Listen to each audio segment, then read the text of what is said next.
राधा स्वामी दयाल की दया, राधा स्वामी सहाय, राधा स्वामी। प्यारी साध संगत जियों, भाइयों बहनों, बच्चों, जितने भी आप सत्संग लाभ के लिए उपस्थित हुए हो, शांति से बैठ के सत्संग लाभ उठाएं। इस समय में समाज के जो हालात देखते हैं,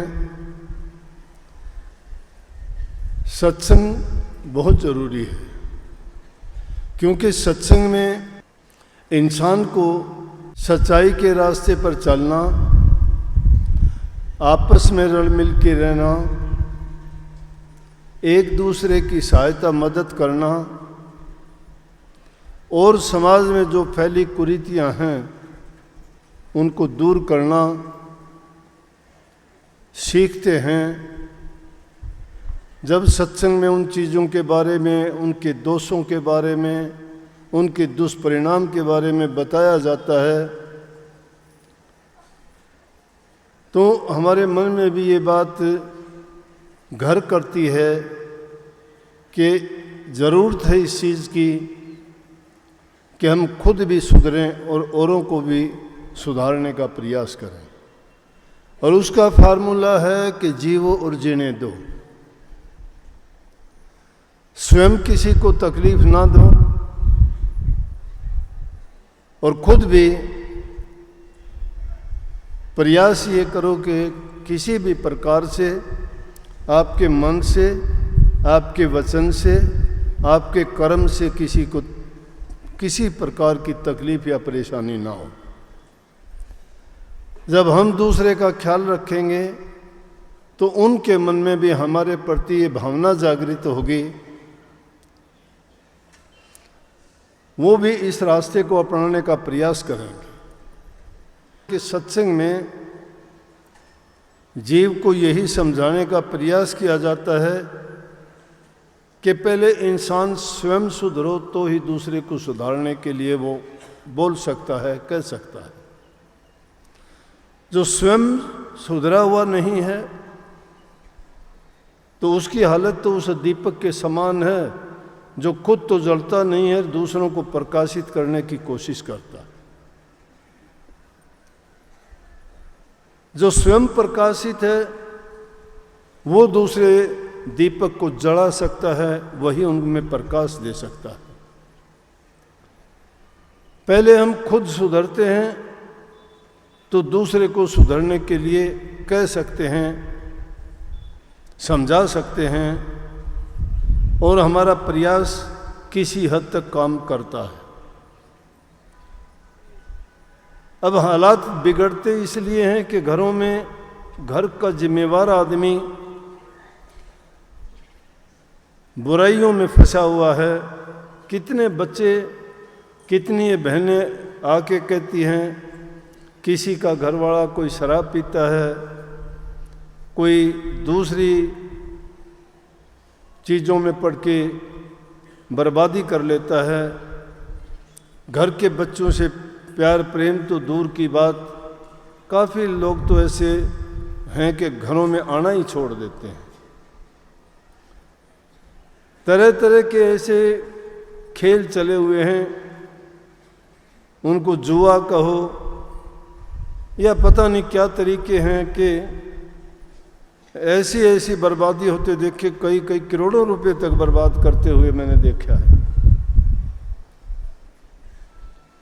और किस लिए उनको मिलता क्या है? वो रोग जब लग जाता है तो ये जुए की हालत तो ऐसी है, ये नामुराद चीज़ है, इसकी तो जीत भी अच्छी नहीं है और हार भी अच्छी नहीं है। जीते तो चस्का पड़र, हारे ले तो उधार, ना मुराद इस खेल की जीत भली ना हार। एक दो तो फौजी आदमी ऐसे आए, पूरा साल घर से बाहर रहते हैं, देश की सेवा तो करते हैं, लेकिन ऐसे आदमी और वो ये फ़ोनों का पता नहीं कैसे क्या चक्कर, उनके घर वालों को भी नहीं पता कि उन्होंने तो सब कुछ लोगों से पैसे लेके बर्बादी कर ली। अच्छी भली नौकरी करते हैं, मैं जानता हूँ एक पुलिस में भी था ऐसा ही, अच्छी भली नौकरी करता है, तनख्वाह पाता है, घर परिवार है, 2 बच्चे हैं, उसके बावजूद लोगों से पैसे ले लेके कहाँ बर्बाद किए। अरे लोग तो अच्छा जीवन जीने के लिए धन को इकट्ठा करते हैं, बचा के रखते हैं, देखते हैं कि किसी चीज़ में खाने पीने में कमी करके, अपने ऐशो आराम की चीज़ों को कम करके वो सोचते हैं कि आज अगर बचाएं तो ज़रूरत के समय हमें काम आएगा। लेकिन उन लोगों की बुद्धि कहाँ चली जाती है? वो आदमी अपने ही मन में सोचते रहते हैं, उनको अच्छी संगति नहीं मिलती, उनको अच्छी शिक्षा नहीं मिलती, उनको अच्छे संस्कार नहीं मिलते। वो जिस माहौल में रहते हैं उस माहौल में लोगों के विचार अच्छे नहीं हैं। ऐसे हालात में जब इंसान जीता है, इन आदतों को वो अपना के अपने जीवन को बर्बाद करता है, और वहाँ हम प्रचार करें, उनको कहें, और वो नाम ले भी लेगा अगर कहने से, तो नाम उसके क्या काम आएगा, नाम को क्या समझेगा, उसके लिए नाम क्या काम करेगा। गंदी आदतों से तो मुक्ति हमारी नहीं हुई, जो हम उल्टे सीधे कर्म करते थे उनसे तो हमारी मुक्ति हुई नहीं, फिर जन्म मरण से हमारी मुक्ति कैसे हो जाएगी? इस संसार के आने जाने का जो रोग हमें लगा वो उससे हम कैसे छूट जाएंगे? फिर नाम भक्ति, गुरु भक्ति, सेवा भक्ति, प्रेम भक्ति के कहाँ नाम और स्थान रहेंगे? इन चीज़ों को अगर हासिल करना है तो इंसान पहले अपने चरित्र को बनाए, और वो मारे गए प्रेम का। परमात्मा को पाना मुश्किल नहीं है, ये मैं आपको बताऊं, बड़ा आसान है। लेकिन शर्त उनकी यही है कि तुम पहले मुझे पाने के लिए अपने अंदर वो क्वालिटीज, योग्यताएं धारण करो, अपने अंदर वो अच्छे गुणों को भर लो। मैं तो तुम्हारे पास रहूंगा, आपके हृदय में रहूंगा। भक्तों के पास रहे हैं, आज से नहीं। सच्ची प्रीति के, सच्चे विश्वास के और आस्था के गुण और गीत जो गाए जाते, आस्था तभी बनती है।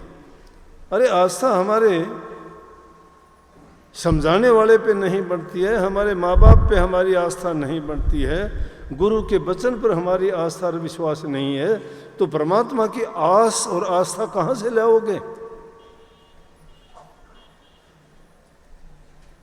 उसका सबसे सरल और अच्छा मार्ग क्या है कि प्रेम पैदा करो अपने हृदय में। जब तक प्रेम नहीं है तब तक हृदय हमारा उस मरुस्थल के समान है जिसमें डाला हुआ बीज कभी अंकुरित नहीं होता। नाम को जरूरत है प्रेम की, विश्वास की, श्रद्धा की, यकीन की।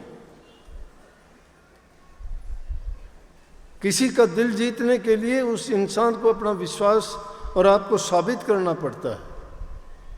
कोई भी बात अगर कोई कहता है कि आप इसके लिए ये काम कर दो, बोला कि इसका विश्वास तो नहीं है, ये क्या करेगा? विश्वास नहीं है। अगर विश्वास होता तो आदमी बिना सोचे समझे, बिना लेख के, बिना सिग्नेचर के कह देगा कि इसका ये काम बेशक करो, कहीं नहीं जाता, कुछ नहीं होता। हमें यकीन है ये इंसान सच्चा है, और जहाँ सच है, सच्चाई है, वहाँ प्रभु है, परमात्मा है, दूर नहीं है। बात मानते नहीं हो आप लोग, अपनाते नहीं हो अच्छाई को, सच्चाई को। क्यों नहीं अपनाते? कि आप एक सच्चा बनने की कोशिश करोगे, आपको 10 झूठे घेर लेंगे। आज जो समाज की हालत है, 10 झूठे जहां घेर लेंगे वहां सच्चाई की कोई नहीं सुनता। जहां बड़े बड़े नगारे बजते हैं, वह तोती की आवाज़ नहीं आती, नगारों की आवाज़ सुनती है। लेकिन इन चीज़ों को सुन के ये नहीं हो सकता कि हम अपने प्रयास छोड़ दें, हम हमारा यकीन और विश्वास छोड़ दें। जीत हमेशा सत्य की होया करती है और सत्य हमारे हृदय में हमें स्थापित करना होगा, और उसको स्थापित करने के लिए गुरु से प्यार, उनकी बातों पर यकीन और विश्वास करना होगा। जब तक तुम विश्वास नहीं करते हो तब तक तुम्हारे लिए हर चीज़ मिथ्या है, झूठी है, वो सारहीन है, गुणहीन है, लाभहीन है, कोई लाभ नहीं है उसमें। उस वचन को सत्य मान के करो, वही पूजा है। मानने की बात, बाबा शेख फरीद को कह दिया, घूमता है प्रभु की तलाश में, कैसे मिलेगा? कहने लगे कि पांव बांध के कुएं के अंदर उल्टा लटक जा, परमात्मा मिल जाएगा। यकीन कर लिया, किसी ने मजाक कर दिया, उसने यकीन कर लिया, पैर बांध के कुएं के अंदर उल्टा लटक गया कि परमात्मा मिलेगा मुझे। कौवे चांच मारते हैं, ठोंगे मार मार के उसके मांस को खाते हैं, जिंदा मांस। जिंदा मांस कोई नुचवा लेगा अपना? हमारे हित की जो बात कहते हैं, कठोर बात भी हमें गोली से भी बुरी लगती है। वो चीज़ इतनी आसान नहीं है। अरे जो कीमतदार चीज़ होती है वो बड़ी छिपा के रखी जाती है, और उसको पाने के लिए बहुत प्रयास करना पड़ता है, बड़ी मेहनत करनी पड़ती है। हमारे ऋषियों के, मुनियों के, संतों के, फकीरों के, उनके जीवन देखो, उन्होंने क्या क्या किया। बाजी जी और जान की लगानी पड़ती है। ये नामर्दों का खेल का मैदान नहीं है, और जो उसमें डट जाता है वही मर्द कहलाता है। मर्दान की दुनिया के गरीबों को धमकाना, कहना, अपना बल ताकत दिखाना, वो सूरवीरता नहीं है।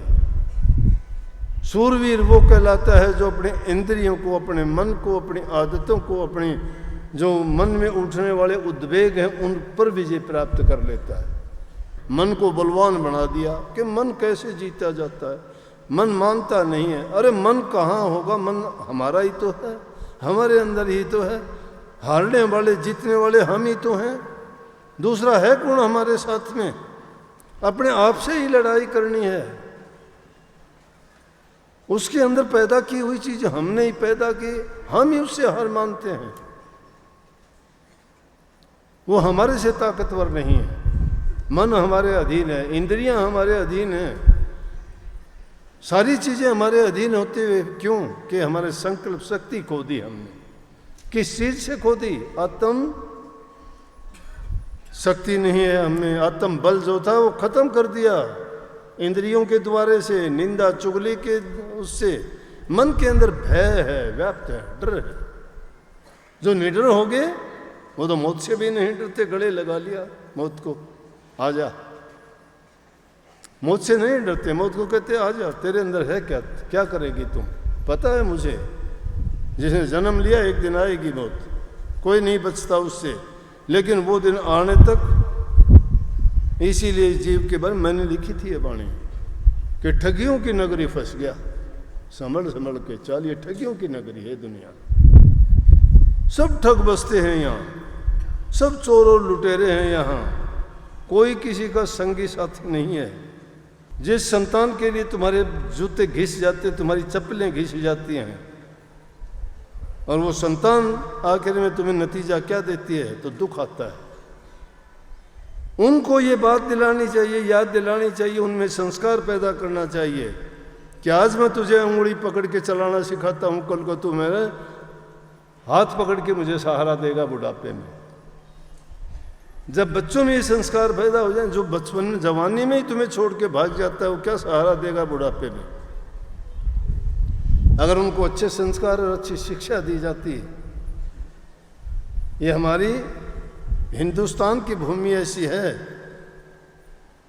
जिसमें साक्षात परमात्मा के दर्शन होते हैं, ये बात मिथ्या नहीं है।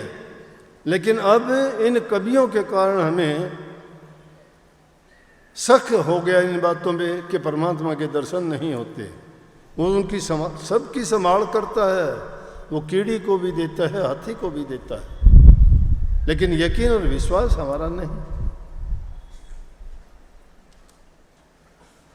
शेख फरीद को कोवे ठूंगे मार के मांस खाते हैं और वो कहता है मस्त हो के, फिर भी क्या कहता है कि तुम कागा चुन चुन खा लियो मेरे हड्डा पर का मांसा, दो नेत्र मत ना फोड़ियो मन हरि मिलन की आशा। जिन करी तपस्या घोर है जो होया आश्रय हर के, जिसको लगन लग जाती है उसके हृदय में जो घर कर जाती है विरह प्रभु को पाने की, वो अपनी परवाह नहीं करता। हम तो अपनी परवाह करते हैं। थोड़ा खाना ठीक नहीं मिला, घर वालों से झगड़ा, थोड़ा नमक ज़्यादा गिर गया तो घर वालों से झगड़ा, किसी चीज़ में अगर तुम्हें आनंद स्वाद नहीं आया तो झगड़ा, अरे छोटी मोटी बातों के लिए क्रोध करते हो। जो हमारा नाश करने वाली चीज़ें हैं वो सबसे पहले अपनाते हो। कामी हम हैं, क्रोधी हम हैं, लालची हम हैं, स्वार्थी हम हैं, अहंकारी हम हैं। यही तो पांचों दुष्ट और दुश्मन हैं हमारे सबसे बड़े, यही वो ज़्यादा ठग हैं। इनसे बड़ा ठग कोई नहीं है। इनसे बच जाओगे तो इंद्रियों के भोग हैं, शब्द है, स्पर्श है, रूप है, रस है, गंध है।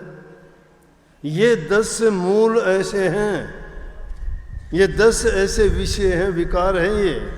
जब तक इनका मूल नहीं काटा जाता, इनका नाश नहीं किया जाता, तब तक भक्ति के मार्ग की ओर हम नहीं चल सकते। और ताजुब जिनके लिए करते हैं वो हमारे साथ क्या करेंगे, वो क्या परिणाम देते हैं हमें। उसके बदले में वो हमें पूछते तक नहीं जब हमें जरूरत पड़ती है। एक छोटी कहानी याद आती है, सुनी थी। एक छोटा बच्चा था, घर की मंडेर के ऊपर कौवा आके बैठ गया, अपने पिताजी से पूछने लगा कि बापू ये क्या है। बोला कौवा है बेटा। फिर बोला बापू ये क्या है। बोला कौवा है। फिर बोला बेटा कौवा है। फिर पूछा, बोला बेटा कौवा है।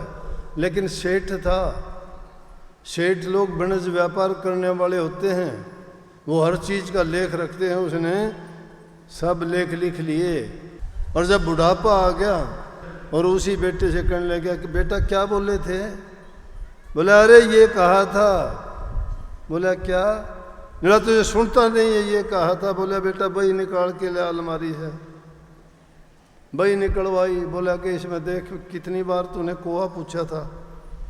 मुंह की तरफ देखने लग गया कि 80 बार पूछा था और आपने 80 बार कौवा बताया था। बोले मैंने 2 ही बार पूछा है, मैंने 2 ही बार पूछा है। 2 ही बार में तूने इतना गुस्सा और इतना क्रोध उठा लिया। संस्कारी बच्चे थे, समझ में आ गया उनको। कहने लगे कि पिताजी मेरे से गलती हो गई। जिनकी रगों में माँ बाप का खून होता है, गैरत होती है, उनमें सच्चाई होती है, वो कभी डिगते और डगमगाते नहीं हैं। इस दुनिया में बड़ा सोच समझ के चलना पड़ता है, लेकिन अपना विश्वास दृढ़ करके। तुम्हारा विश्वास अगर दृढ़ नहीं है, रुकावट नहीं है। कभी कोई कहता हो कि गृहस्थी में भक्ति की रुकावट है, कोई रुकावट नहीं है। बल्कि मैं कहता हूँ गृहस्थी आदमी ही सच्ची भक्ति कर सकता है। एक महात्मा की तो फिलॉसफी यही थी, और बताऊं कि वो तो कहते थे कि जो इंद्रियां, जो तुम्हें भोग के पदार्थ हैं, जो परेशान करते हैं, अगर वो लालसाएं तुम्हारे मन के अंदर जब तक बनी रहती हैं, तुम अगर समाधि में, ध्यान में, भजन में या कोई भी चीज़ करना चाहते हो, या आप वे प्रभु के नाम में अगर समाधि में बैठना चाहते हो, लेकिन तुम्हारे मन के अंदर जो वासनाएं हैं और वो वासनाएं जब तक रहती हैं, तुम्हें ध्यान में बैठने का कोई फ़ायदा नहीं होगा। बोले तो इलाज क्या है कि पहले उन वासनाओं को शांत करो। तो इसलिए मैंने गृहस्थियों को क्यों अच्छा बताया कि गृहस्थी आदमी अपनी सब इच्छाओं को पूरा करता है और उसके बाद वो करने के बाद उसको गलत करता है, पश्चाताप भी होता है कि मैंने गलत किया है। और जो इंसान पश्चाताप कर लेता है उससे बड़ी सज़ा नहीं, वो अपना सुधार भी कर लेता है। जिस इंसान के हृदय में पश्चाताप नहीं होता वो कभी नहीं सुधरेगा। जिसके हृदय में ये बोध नहीं है मैंने गलत किया है या सही किया है, गलत करने का बोध जिसके मन में आ गया, पाप करने का बोध हुआ उसको कि मेरे से पाप हुआ है, गलत हुआ है, वो आदमी त्याग देगा गलती को। गृहस्थ में रहते हो, तुम अपना कमा के खाते हो, बच्चों का लालन पालन करते हो, अपना काम और मेहनत पर विश्वास करते हो। ये नहीं कि अगर कोई धोखाधड़ी का, कोई इधर उधर का, कोई छल कपट का, कोई बेईमानी का, कोई भ्रष्टाचार से प्राप्त हुई चीज़ का उपयोग प्रयोग करते हो, मैं कहता हूँ तुम्हें बर्बाद कर देगी। क्यों? जैसी चीज़ होगी उसमें वैसे गुण विद्यमान होंगे, देख लेना। अरे नींबू के खाने से खटास ही पैदा होगा और मीठी चीज़ खाने से मिठास पैदा होगा। सात्विक भोजन खाओगे तुम्हारे विचार अच्छे बनेंगे। अगर तामसी भोजन खाओगे तो तुम्हारे विचार क्रोधी होंगे। ये हो नहीं सकता कि भोजन तामसी करते हो, बैठते बुरी संगति में हो और फिर चाहते हो कि हमारे विचार अच्छे हो जाए। नहीं हो सकते। एकांत में बैठते हो जब सोचा करो क्या जीवन का यही मकसद है, 2 रोटी खाना, जी लेना। इसलिए कही थी कि बंद मुट्ठी आया था और सब छोड़ के यहाँ से चला जाएगा, बर्बाद करता है। थोड़ा थोड़ा करके, एक एक पल पल करके जो जिंदगी की पूंजी हमारे पास थी वो घटती जा रही है। हमें पता ही नहीं चलता कब चली गई, देखते देखते चली गई। जब होश आया तो तब कुछ करने लायक ही नहीं थे। इसलिए संत महात्माओं ने कहा कि हम सोते सोते जिंदगी खो दी। सोना क्या था कि उदासीन रहे उन चीज़ों के प्रति, प्रभु के प्रति हमें, हमारे अंदर ये जागृति नहीं आई, ये ख्याल ही नहीं किया कि जीवन का मकसद और उद्देश्य क्या था। लेकिन सच्चे मन से अगर तुम करते हो ना तो तुम्हारा विचार ही समाधि और ध्यान है। बैठे बैठे भी अगर तुम्हारा विचार और ख्याल है और तुम्हारे पास में अगर कोई दूसरी बातें करते रहे और फिर जब आपसे कहते हैं कि क्यों भाई, आप कहोगे क्या था, मेरा ख्याल नहीं था। ख्याल नहीं था, भक्ति ख्याल की है। अपने ख्याल को ही तो जमाना और साधना है। उस ख्याल को उन चरणों में लगा दो जिससे सब कुछ मिलता है। वहाँ तो कभी सोचते भी नहीं। एक बहुत वृद्ध आदमी था, लड़की थी उसकी, लड़की उसकी बहुत सेवा करती थी।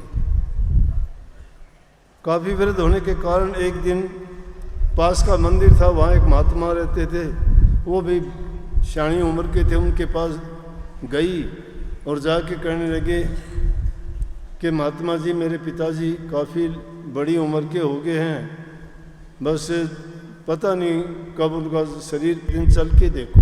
बोला कि आऊँगा बेटी मैं। गए एक दिन,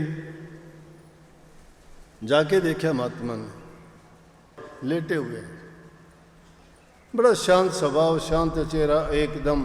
बड़ी उम्र जरूर है लेकिन चेहरे पे बड़ी शांति ऐसी झलकती है जैसे वो बहुत ही अपने आप में संतुष्ट है। उनसे बात की, कहने लगे कैसे आना हुआ। बोला कि बेटी गई थी, उन्होंने कहने लगी कि पिताजी ऐसे ऐसे हैं तो मैं आपको देखने के लिए चला आया। बहुत अच्छा, मैं आपसे एक बात पूछ सकता हूँ? पास में ही कुर्सी थी। बोले कि बोलो। किस कुर्सी, ये किस लिए डाल रखी है आपने? मंदिर में जाता था, दर्शन करता था, बैठता था, वहाँ बैठ के कुछ देर चिंतन भजन करता था, आरतियाँ उतारता, सुनता था। वृद्ध शरीर होने के बाद मैं वहाँ जा नहीं पाया। तो एक दिन एक महात्मा के सामने मैंने अपना दुख रोया कि अब क्या करूं मैं, सारी ज़िंदगी तो मैं मंदिर आता था, मन में बड़ी शांति मिलती थी, लेकिन मूर्तियों के ही दर्शन करता था, प्रभु के दर्शन नहीं हुए। बोला कि आप कोई तकलीफ उठाने की ज़रूरत नहीं है, तुम्हारा मन सच्चा है, तुम्हारे विचार अच्छे हैं, तो प्रभु तुम्हारे से दूर नहीं है, तुम्हारे पास ही है। बोला कैसे?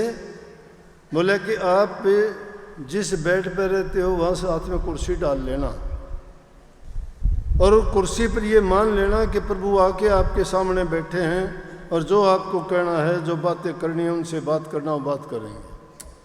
अगर कुर्सी की तरफ देखता था तो मेरी कल्पना जो थी वो सत्य में बदल गई।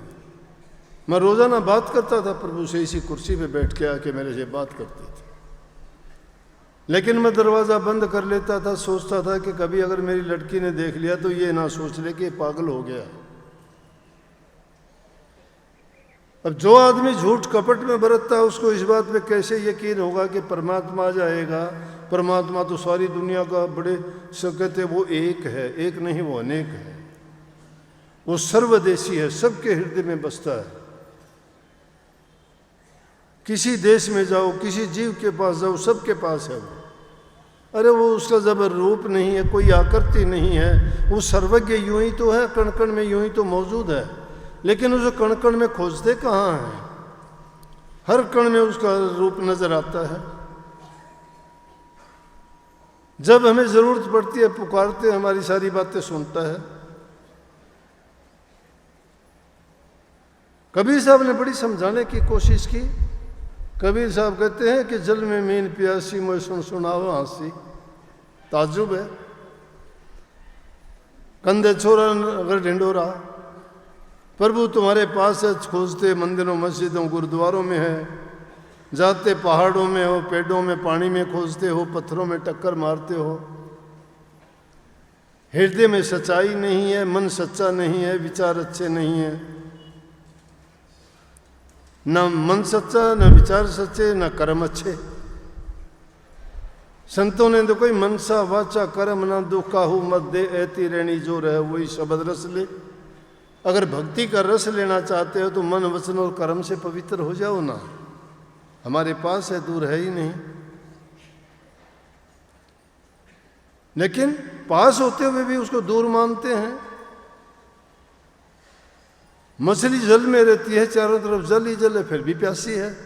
इंसान कहता है कि मैं उसको खोजता हूँ, ढूंढता हूँ, उसको पाने के लिए मैं कहीं जाता हूँ, एकांत में जाता हूँ। क्यों भीड़ में नहीं आता क्या? वो हर जगह है,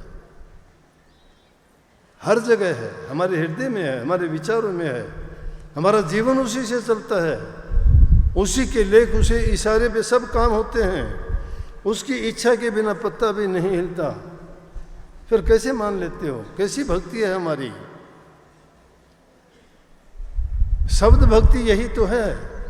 गुरु के वचन को मानते चले जाओ, अंदर में स्थित होते चले जाओ। तुम्हें दर्शन अगर नहीं हो तो लिखवा के ले लो, होंगे। लेकिन जब तक कपट का बादल छाया हुआ है, अंधेरा है हृदय में। गुरु ने जब ज्ञान दे दिया तो गुरु ने तो वो दीपक दे दिया जो स्वयं प्रकाशित है। ना उसमें बत्ती की जरूरत, ना उसको ज्योति की जरूरत, ना उसमें जलाने की जरूरत, ना उसको बंद करने की जरूरत। क्या कहते हैं पलटू साहब? उल्टा कुआं गगन में तिसमें जले चिराग। उल्टा कुआं है ये, उल्टा कुआं गगन में तिसमें जले चिराग। स्वयं प्रकाशित है, कभी बुझता नहीं है। उसी से वो शब्द की धुन निकलती है, उसी को कोई गुरुमुख सुनता है। गुरुमुख वो है जो गुरु की आज्ञा में चलता है, गुरु के वचन की पालना करता है, गुरु के वचन को मंत्र मानता है, उसी को सिद्ध करता है। और ये 2 अक्षर का, 3 अक्षर का, 5 अक्षर का नाम बता दिया ना। कभी कहते हो रूहानी मंडलों का ज्ञान हो गया, हमने वो जान लिया। वहाँ घंटा बजता है, वहाँ बांसुरी बजती है, वहाँ बीण बजती है। बजती होंगी, दुनिया में बहुत बजती है। वो बीण, बांसुरी और सितार जब सुनना चाहते हो ना, तो वो तुम्हारा अपना अनुभव करो। अपना अनुभव जब करोगे तो पता नहीं क्या क्या वो अनुभव ना बताया जा सकता है, ना कहा जा सकता है। क्यों कही कबीर साहब ने, जो कहिए सो है भी नाही है सो कहा ना जाई। जो है वो कहा ही नहीं जा सकता, और जो कहा जाता है वो है नहीं। इसलिए स्वयं को स्वयं में तलाश करना है। ये हंसी वाली बात है कि हमारे पास होते हुए और उसको और कहीं ढूंढते हैं। उसका ना मिलने का कारण क्या है कि उसकी तरफ हमने पीठ कर रखी है, हमें आंखें फेर रखी हैं उसकी तरफ से, दुनियादारी की तरफ आंखें खोली हैं, दुनिया के सामान देखते हैं और यहाँ सब ठग बसते हैं। ठग हमें लूटते हैं, वो मीठे बनते हैं, जब तक वो अपने नहीं बनते तो हमें लूट नहीं पाते। चोर तो आगा पीछा देख के चोरी कर लेगा, डाकू होगा तुम्हारी छाती पर पैर रख के बंदूक के बल पर आपसे छीन के ले जाएगा, लेकिन ठग ऐसा काम नहीं करेगा। तुम्हारा अपना बनेगा, वो तुम्हारा विश्वास जीतेगा, तुम्हारा अपना बन के फिर तुम्हारे से सब सफा कर देगा। ये दुनिया में ये जो जिन लोगों में हम रहते हैं सब ये मीठे ठग हैं। कोई धी, कोई जमाई, कोई बेटा, कोई भाई, तुम अपने के मतलब सिद्ध होते हैं जब तक सब कुछ हो। जब तुम किसी काम कर्म के नहीं रहोगे सब झलकारा दे देंगे, सब छुट्टी कर देंगे। ना ना, हमारा कुछ नहीं लगता ये। साईं संसार में मतलब का व्यवहार, जब लग पैसा यार बन तब लग ताको यार, जब लग ताको यार, यार संग ही संग डोले, पैसा रहा न पास यार मुख से नहीं बोले।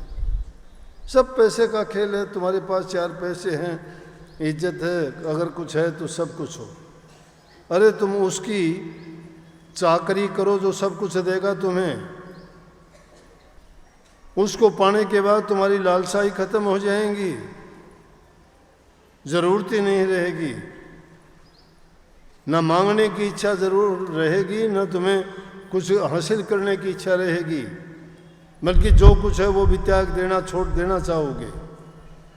और यही मूर्खता की बात है कि इंसान को सब कुछ जानते हुए भी ये दुनियादारी की चीज़ों में उलझता जाता है। मकड़ी की जाले की तरह से जानता है कि कुछ भी साथ नहीं जाएगा, फिर भी गलत करता है। इसके लिए भाई भाई का दुश्मन है, बाप बेटे की लड़ाई है, सास बहू के झगड़े हैं घरों में। क्या हो गया? जिंदगी का यही काम है क्या? 4 दिन के जीने के लिए क्यों अपने कलंक लगाते हो? अपने जीवन को आराम से, शांति से, प्रेम से जियो। अपना चरित्र अच्छा बनाओ, घरों में प्यार प्रेम शांति रखो, माँ बाप बूढ़े बुजुर्ग की सेवा करो, उनकी मैं कहता हूँ कहीं मंदिर में ना जाओ, मस्जिद में ना जाओ, हमारे जैसे जो मोड़े हैं उनके पास बेशक ना जाओ। माँ बाप की सेवा करो, प्यार दो उनको, उनकी सेवा और प्यार करके जो उनसे आशीर्वाद ले लोगे वो परमात्मा का आशीर्वाद होगा।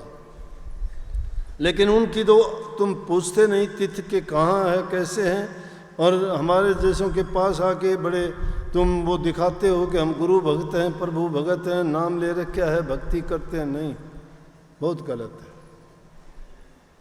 नाम मिल गया बहुत अच्छी बात है, घरों में बैठ के उस नाम का सुमन करो, बड़ी ताकत है उसमें।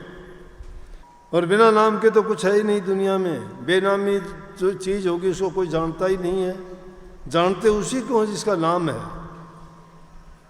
लेकिन उस नाम में भी अंतर है। वो शब्द जैसा है, एक सुख रास है, एक दुख रास है, एक बंधनों में डालता है, एक निर्बंध बना देता है, एक लोहे की बेड़ियों में जकड़ देता है तो एक सोने की बेड़ियों में जकड़ देता है। परंतु भक्ति का मार्ग जो है सोने और चांदी इनकी बेड़ियों में फंसने वाला नहीं, उनका मार्ग मुक्ति का मार्ग है, जो ना दुनियादारी की चीज़ों से बंधते हैं, न इन इच्छाओं और तृष्णाओं के दुनिया से बंधते हैं। वो सिर्फ नाम भक्ति को जानते हैं, गुरु भक्ति। और गुरु भक्ति जिसकी पक्की है उसके सारे काम सही है। गुरु भक्ति है क्या? गुरु के वचन की पालना। आप कहोगे कि गुरु का वचन कैसा भी हो, हाँ कैसा भी हो, क्योंकि गुरु हमारा हितकारी है। और गुरु के वचन को मानते नहीं, गुरु में ही दोष निकालते, फिर कहाँ से होगा? गुरु गुरु है।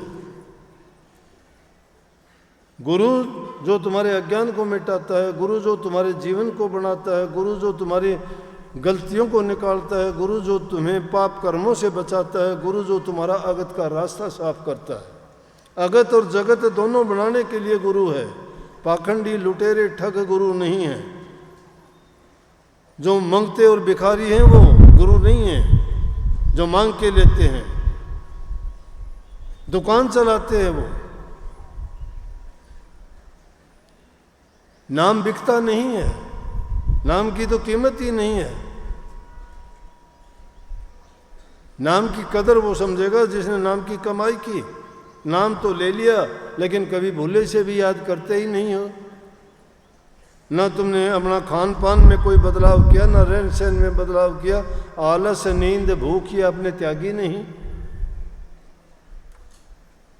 भूख बर्दाश्त नहीं होती है। आलसी इतने हो कि अपना काम दूसरे करते हैं तुम्हारा। तो कैसे तुम्हारा भक्ति, तप, त्याग और साधना तीन चीजों को मांगती है। तप करना पड़ेगा। तप का मतलब ये नहीं कि कहीं एकांत में जाके बैठ जाओ और तुम्हें उठना भी नहीं, खाना भी नहीं, कहीं जाना भी नहीं। तप का मतलब है एक ही चीज को अंदर में साधना है। हमारे इंद्रिय भोग हैं, उनको साधना है। अब तप में जाके बैठ के उठे तो उल्टे उठते उल्टे सीधे काम किए। क्योंकि जब तक वो तप करते हो, विचारों की साधना नहीं करते, तो तुम्हारे अंदर क्रोध आग्नि ज़्यादा बढ़ जाएगी। उसके साथ संयम की जरूरत है। उसके साथ साथ संयम की भी साधना करनी पड़ेगी। खान पान का संयम होना चाहिए, बोलने का संयम होना चाहिए, सोने का होना चाहिए, उठने का होना चाहिए। उन्होंने अपने मन और इंद्रियों को भी इसी तरह से संयमित कर रखा है। त्याग दिया उन्होंने सब। मोटे बंधन पहले दुनियादारी को त्याग दिया, घर परिवार को त्याग दिया। जिसने उनको त्याग दिया है, उनके लिए छोटी मोटी चीज त्यागने क्या मायने रखती है। और जो सब चीज़ों को त्याग देता है, उसके लिए वो चीज़ें कोई स्वाद रहित हो जाती है। उनके लिए साधु होके कोई स्वाद लेके कोई चीज़ का आनंद नहीं लेते। जीव स्वतंत्र पैदा हुआ है, वो कुछ भी कर सकता है, कुछ भी करे। लेकिन जिसने वो साधना कर ली और जिसने उस सत्य को जान लिया, पहचान लिया, वो भटकता नहीं है। भटकते वो लोग हैं, डामाडोल वो होते हैं जो ना इधर के हैं ना उधर के हैं, जो अपने इंद्रिय भोगों के गुलाम हैं, उन रसों के वो भोगी हैं। और जो भोगी हैं वो बाद में रोगी होंगे, रोगी होंगे, उनको शोक मनाना ही पड़ेगा। उन सारी चीजों से बचने का इलाज ही है नाम भक्ति और गुरु भक्ति। गुरु भक्ति बड़ी सस्ती चीज है। गुरु हमारे हित की कहते हैं, उनको मानते। अगर तुम्हारे गुरु के वचन से तुम्हारी हानि होती है ना, समझदार तो वो है, अगर होती है तो होने दीजिए। परिणाम उसका कभी गलत नहीं होगा, अच्छा होगा। जाहिर में हमें ये लगेगा कि गलत है, लेकिन क्योंकि हम अहंकारी हैं, हमें ठेस लगती है। मुझे ये बात क्यों कही, मुझे, मेरी इज्जत है, मैं ऊंचे घर का, ऊंचे खानदान का, मैं उस ओहदे पे काम करने वाला, मेरा क्या कमी है मेरे अंदर, मुझे क्यों कही। अरे क्या पता तुम्हें क्यों कही। गुरु परीक्षा लेता है, गुरु देखता है। 2 पैसे का घड़ा लेने के लिए जाते हो, बजा के देखते हो फूटा हुआ तो नहीं है। तो गुरु तुम्हारे जीवन को संभालने जा रहा है, वो क्या आपको चेक नहीं करेगा क्या? आप फूटे टूटे होके कैसे हो, कोई दराड़ और तरेड़ तो नहीं है तुम में, और उसको ठीक कर देगा। भक्ति इतनी सहल नहीं है, लेकिन ये शुक्र मानो कि इस कलयुग में, लोग कलयुग कलयुग कहते, कलयुग नहीं है, ये करयुग है। करयुग, कर्म करो, इस जैसा युग ही नहीं है। छोटी सी उम्र है, संतों ने रास्ता भी छोटा सा बना दिया, कह दिया कहीं जाने की जरूरत ही नहीं है, कर्म करो, कर्म प्रधान है दुनिया में, कर्म नेक करो, बुरा नहीं। नेक कर्म करो, नेकी के रास्ते पे चलते रहो, तुम्हारी भक्ति बनती रहेगी। हमारा फर्ज है, हमारा कर्म हमारा धर्म है, हमारा धर्म ही हमारा फर्ज है। माताएं हैं, संतान पैदा करती हैं, पैदा करके लालन पालन करती हैं, वो धर्म है उनका। कर्म है संतान को पैदा करना, पैदा किया। धर्म है उनका लालन पालन करना। जब वे उनका लालन पालन करती हैं, कर्म करती हैं, तो इसके बढ़ के और क्या होगा। और उनको अच्छी शिक्षा देती हैं तो उनको जो चाहे वो बना सकती हैं। इसलिए ये कर्म की प्रधानता है दुनिया में। अगर खोटा मंदा कर्म करते उसका परिणाम कभी अच्छा होगा नहीं। जब यहाँ नहीं, उसको दोहरी मार पड़ेगी। यहाँ तो दुनियादारी का दंड सरकार देगी, यहाँ के हाकिम देंगे, लेकिन यहाँ से जाओगे तो असली कर्म जो किया है उसका परिणाम का अगला भोग तो अभी बाकी होगा। और तुम्हें ऊंची नीची योनि यूं ही मिलती जाएंगी। नहीं तो ये रूह बड़ी पवित्र थी, ये परमात्मा की अंश थी, सर्वगुण संपन्न थी, लेकिन इसकी हालत उस बूंद जैसी होगी जो समुद्र से बिछड़ के और कहीं कीचड़ में आके गिर गई। अपने कर्म करीने से नीची योनियों में गिरी। लेकिन जिसको इस रूह को, चाहे वो कहीं भी गई है, लेकिन इसको समझाने वाला मिला 84 लाख योनि में। ऐसा नियम प्रभु ने बनाया कि इंसान का चोला दिया गया, इसलिए इसके बराबर कोई चोला नहीं है। कोटि जन्मों जब भटका खाया था, जब इंसान का चोला मिला था। पिछले जन्मों में बहुत हमारे नेक कर्म हुए होंगे जब इंसान बने थे, उनसे भी नेक कर्म किए होंगे तो हमें गुरु और सत्संग मिला। नहीं तो ऐसी ऐसी जातियां हैं जिनको पता ही नहीं क्या धर्म है, क्या कर्म है, क्या गुरु है, क्या भक्ति है, क्या परमात्मा है। जीव जीव का भोजन मार के खाता है, पशु जैसा जीवन बिताते हैं। लेकिन हमें तो देखो परमात्मा की कितनी कृपा कि सब कुछ मिला है, सब कुछ मिला है, किसी चीज़ की कमी नहीं है। लेकिन परंतु इंसान को सब कुछ मिलने के बाद फिर ये क्यों भूलता है, एहसान फरोमोशी क्यों करता है प्रभु से, क्यों उसके एहसानों को भूल जाता है। हम मानते ही नहीं हैं हम कितने कीमती हैं, अपने शरीर की तरफ कभी देखते ही नहीं हैं। एक एक अंग की, कहीं किसी दुकान पर बनावटी अंग नहीं मिलते, इसके मिलते हैं वो काम भी नहीं करते। बनावटी चीज इसमें कोई काम नहीं करती। और जिसका नहीं होता उसको उस अंग की पहचान है, उसको पता है कि उसकी कीमत क्या है। किसी की आंख गई, उससे पूछ के देखो कि तुझे आंख मिल जाए तो क्या देगा, पूरी दुनिया लेगा। सिकंदर ने कह दिया था कि मुझे 2 मिनट भी मिल जाए, मैं अपनी माँ से मिल लूँ, मेरे बैल से मिल लूँ, मुझे 2 मिनट मिल जाए। कहने लगे आपको 2 मिनट की बात करें 2 सेकंड भी नहीं मिलेंगे। तो लिखा लेख ना मिटदा भाई, रुदन कीते क्या होवे, हुक्म साहिब दा मन्ने ना ही जन्म अकारत खोवे। साहिब अपना भाणा करदा भावें हसे भावें रोवे, संत दास होनी नहीं मिटदी जो कुछ होनी होवे। लिखा हुआ लेख नहीं मिटता। लेख किसने लिखे? किए हमने, प्रभु ने लिख दिए। कागज कलम उसके पास नहीं है, स्याही दवात उसके पास नहीं है, लेकिन जो लेख लिख दिए वो अमिट हैं, वो जीव के साथ लिखे हुए पड़े। पढ़ लो, कभी भी पढ़ लो। ये एक कमी है कि इंसान खुद नहीं पढ़ सकता, उसके सामने है फिर भी नहीं पढ़ सकता। अगर पूछ के देखे, हमारे लेख तो बहुत अच्छे लिख रखे हैं। 10 इंद्रिय हैं, आँख कान ज्ञान इंद्रिय कर्म इंद्रिय, अच्छा शरीर है हमारा, हाथ पाँव सारे काम करते हैं, बल बुद्धि सारी चीज़ें हमारे अंदर दी गई हैं। जानते हैं हम सब कुछ हमें मिला हुआ है और फिर भूले हुए हैं। ये है सो जाना, ये हमारी भूल है, ये हमारी गलती है। इसलिए संत जगाने के लिए आते हैं और वो हेला दे के जीवों को जगाते हैं कि हम जगाने के लिए आए हैं, जागो सोओ मत, दुनियादारी की तरफ से जागो, जागते हो और प्रभु की तरफ से सोए हुए हो। इसलिए जाग जाओ, प्रभु को याद करो, उसके एहसानों को याद करो। उसके लिखे लेख मिटते नहीं, रुदन करते। फिर मेरे साथ ऐसा क्यों हुआ, प्रभु ने ये गलत कर दिया। प्रभु ने गलत कर दिया, तू उससे बड़ा हो गया, तू उससे ज़्यादा समझदार हो गया, तू बड़ा ज्ञानवान हो गया कि प्रभु के कामों को तू गलत और सही जांचने लग गया। सुनते हैं लोगों से, ऐसे मौत हो जाती है, अफसोस के लिए जाते हैं, कहते ओहो प्रभु ने गलत किया। सब कुछ जानता है प्रभु के बारे में तू, या इसके इतिहास के बारे में जानता है, जो गया उसने क्या किया होगा, उसका क्या कर्ज था, क्या कर्म था, क्यों आया था वो।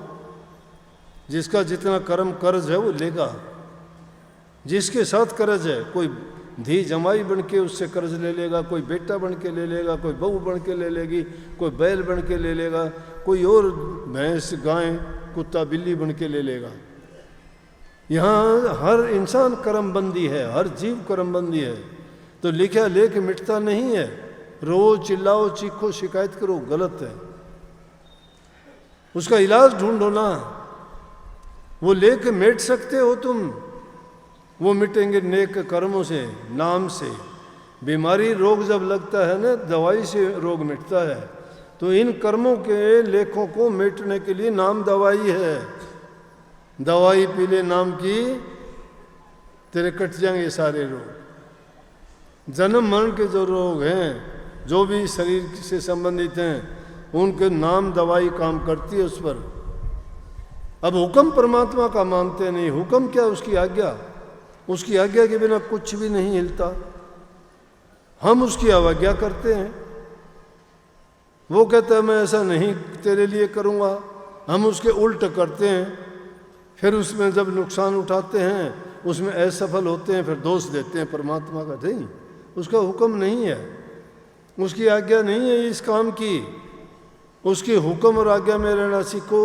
वो भला करता है तो भी एहसान माना करो कि ये अपने खुशी के अच्छे पल दिए मालिक। अगर बुरा करता है तो तेरी मर्जी, समय गुजर जाएगा वो भी। अगर अच्छा वक्त मिलता है तो शुक्राना किया करो कि मालिक आपने ये वक्त दिया। संतों की तो भाषा ये है कि राज दिलाई तो मेरी कौन बढ़ाई, और भीख मंगाई तो मेरा क्या घट जाए। अगर उसको ये करना ही है तो ये उसका हुक्मनामा है।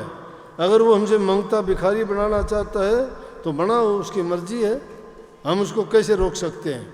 अगर हमें वो राजगद्दी देना चाहता है तो देगा। हमारी उसमें कौन सी बढ़ाई है? उसकी आज्ञा से मिली है। जो कुछ मिलता है उसकी आज्ञा से मिलता है, होता है। इसलिए उसको प्रसन्न करने के लिए उसकी भक्ति है। नाम संतों से प्राप्त होता है। संत को मान लिया तो, संत के वचन को मान लिया तो समझो प्रभु को ही मान लिया आपने।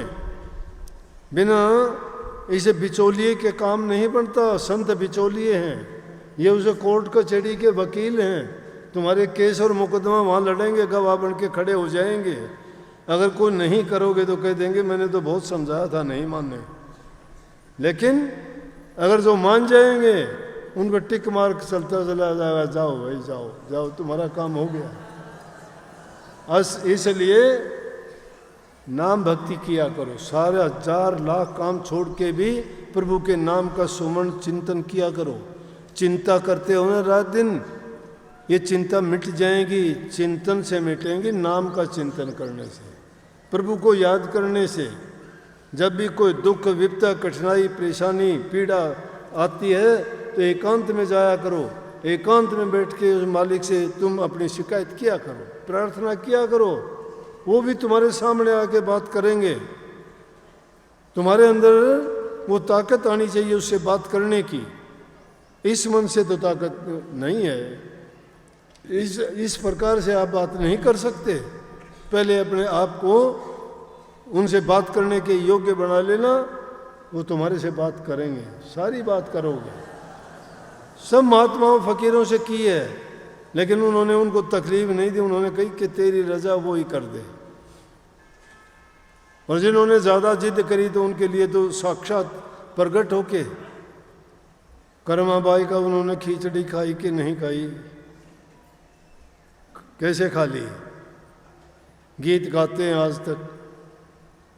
धन्य भगत का खेत पैदा किया, नामदेव की छाना पंजाबी, कबीर साहब की यज्ञ पूरी कराई, नाम सैन भगत का जाके कितने राजा का कोट दूर किया। अरे किसके काम नहीं किए? तो मुख्य मुख्य कही है। ये काम था जी, मेरा कैंसर ठीक हो गया, मेरा रोग बीमारी, वो किसने ठीक किया? तुम्हारे विश्वास ने। विश्वास किया। विश्वास फलदायकम, विश्वास ही फल देता है इंसान को।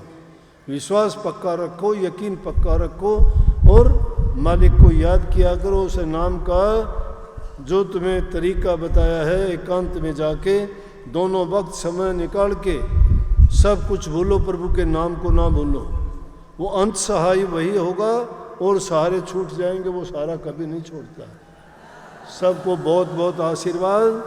मालिक आप सबको सामर्थ्य दे, शक्ति दे, बल दे, तुम्हारे विश्वास को दृढ़ और पक्का करे, और आप आगे से आगे बढ़ के प्रभु की भक्ति करो और आपका जीवन सुखी हो। आशीर्वाद। राधा